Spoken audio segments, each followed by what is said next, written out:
When I believe in something, I'm very passionate about it. I had a conversation with one of my boys yesterday. We grew up in different sectors of the Bronx, and about 5 years ago, we was having a conversation on how to make it out, on how to save money, on how to just make his situation better. But the plan was to buy property, right? And I was trying to explain to him that I believe in the American dream. I believe that you could be a bum today, sleeping on the train, and tomorrow you could be enrolled in Monroe College. That's what I believe. With financial aid, with whatever you need, I believe you can make it happen here in America. So he's still pretty much in the same situation. And I elevated, I moved on, I did what I had to do. And because of that conversation, it kind of like pushed me a little harder, right? So I was telling him, in the year 2004 and 5, before I moved out with my girl, I told him I was sleeping. This is honest to God.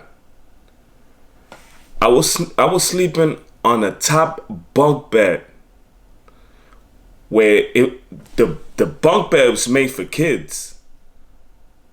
In a box spring with a little bit of cushion. Any move you make, it squeaks. Like in 2005, my brother could attest to this because my brother had the bottom bunk, but my brother was in and out. When my brother used to not come to the house, I used to love sleeping at the bottom because I think he had a little better mattress than I did. But I was sleeping in a box spring with a little bit of cushion, and guess what? My feet were touching the bottom of the bunk bed.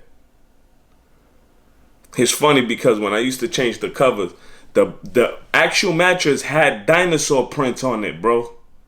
I'm dead ass. Dinosaur prints on it. That mattress was made for kids. I don't know how long I had that mattress. Or that box spring with cushion. So miss me with all the excuses. I don't want to hear nothing.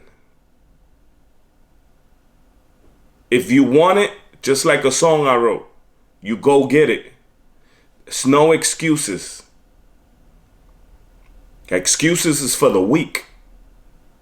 All right, course, but it's easier said than done. Yeah, it is easier said than done. But you got to want it. You just can't wait for a proposal come from the president to move you out or to put you in a better situation. Nah. I tour the world with an artist, and besides the music, besides the presidential suites in every city, there's one thing that always stick out to me and that I took with me on my journey. He used to say, you got 24 hours in a day. What you gonna do with yours? And that was the best advice I ever got. Aside from where I used to go, I had a girlfriend in California, and I used to go to California, and her dad had patents for GPS, very bright man, and he pulled me to the side one time and he told me there's no such thing as a free lunch. In other words, whatever you want in life, you got to work for it. We need to start holding down jobs too. We got to start being more responsible. You know, me, I'm the biggest procrastinator in the history of planet Earth, of humanity. But there was a time where I had to shake it up and I had to say it's time to go. It's go time. Nobody's going to wait for you. And I'm very passionate about this. Like I tell my young boys out there, you hugging that block, you doing that, you doing this. There's only two things that come out of that, man. And we already know what's that, the penitentiary or death. Like, you know, time is precious. Like they say, time is money. You know, we have to get to it. I remember in college, I had an anthropology course, which was the best course I've ever taken in my life. And the professor, his name was Jeffrey Smith. Shout out to Jeffrey Smith, wherever you are. I know you're doing good. He emphasized on saving money. He emphasized on you got to build. He emphasized that you got to work hard for what you get. He always told me this. I used to come up with all type of excuses. My homework fell on the train tracks and I couldn't get it. Crazy things like that. And he told me, he said, he pulled me at the end of the class and he said, look at me. Look at my forehead. He said, is there anything that say I care on my forehead? And I was like, no. He was like, okay then. So that's what I was breaking down to my boy. Like in 2005, I was sleeping on top of a bunk bed. Pretty much making a little bit of money at the time. You know, I had a little job there, but it was nothing really significant. But I was saving, and all my tax checks, tax season came, everybody got fresh. I was saving. You gotta have a plan, man. You gotta have a goal. You gotta start working on it, because if not, you're just gonna be in the same place. Every year you live in this life, you have to elevate. I don't care if it's by 1 inch. You have to elevate.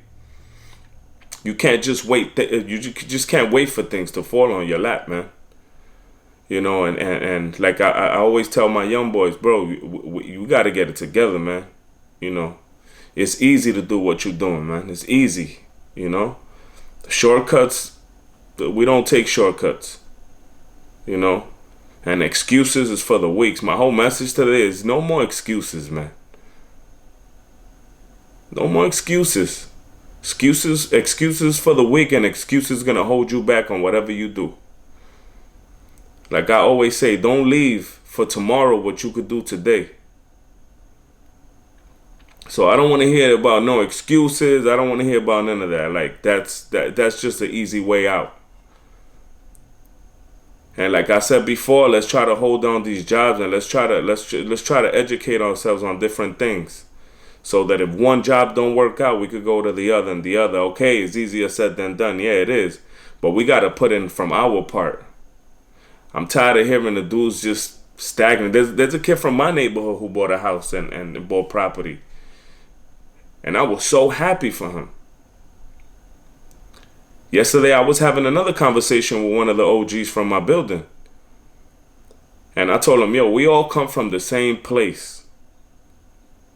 We living there because our parents wasn't making salaries. And he told me, you know, my mother, if it wasn't for my mother selling Avon and Popular Club, and we wouldn't cut it.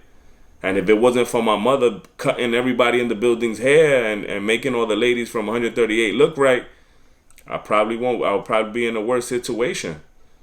We never missed food. Food was always there. But the opportunities and, you know.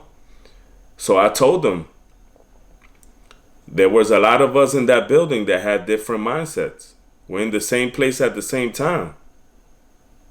I was in that same place thinking different. It's like when I went to college, I failed out. I'm not used to living here, hearing birds chirping and old man whistling, you know, walking their dogs. I failed off. Like I missed my family, like when I went to a new state. And I was dolo. I was by myself. So I was just like, you know, alone, pretty much. And I went on a baseball scholarship. I was supposed to take advantage of that. But I didn't. I came back home and enrolled myself in Monroe College. There's only two ways out. If you get lucky by God's grace, or you go get that education. So y'all can miss me with nah, but is that because, you know, my father? Nah, bro. Nah. Once you hit 17, 18, you control your own destiny. You know where you want to go. You go get there. Nobody's going to give you handouts. Nobody felt sorry for me. I was waiting for somebody to feel sorry for me. One of my mans did, I don't know, it was 12, 15 years. Y'all had a head start on him. He bought his crib. He's traveling the world with his family. Enjoying the one life that God gave him. This is temporary, dog. This is not forever. It's a short window. and you got to try to make it happen. But it starts today and it starts now. It makes me so happy because it's one of my tightest childhood friends. He's throwing himself off of bridges, skiing, Caribbean, South America. Go ahead, dog. That's what you're supposed to do. He's catching up for everything he missed, and I'm so proud of that dude, man. Shout out to my boy Comps, man. Time waits for nobody, man. Let's stay strong. Let's keep our head up, and let's try to, each day that passes, try to set a different little goal that's going to uplift, man. It's easy for me to talk from a crib upstate, feeling good and feeling like I made it and all that. But nah, I'm not the crab in the barrel pushing down. I'm the guy above the barrel trying to pull you out.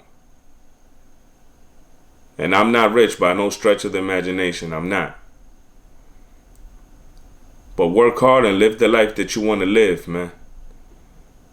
The time is now. I'm not here to talk down on nobody. I'm not here to put nobody, down. I'm just here to motivate, man, and inspire and enlighten and empower. That's what we started this. And to all my young boys, don't wait for death or the penitentiary to come and get you, boy. Hop out of that, man. Life is beautiful and it's a gift. Ain't no telling when you're gonna get out of here.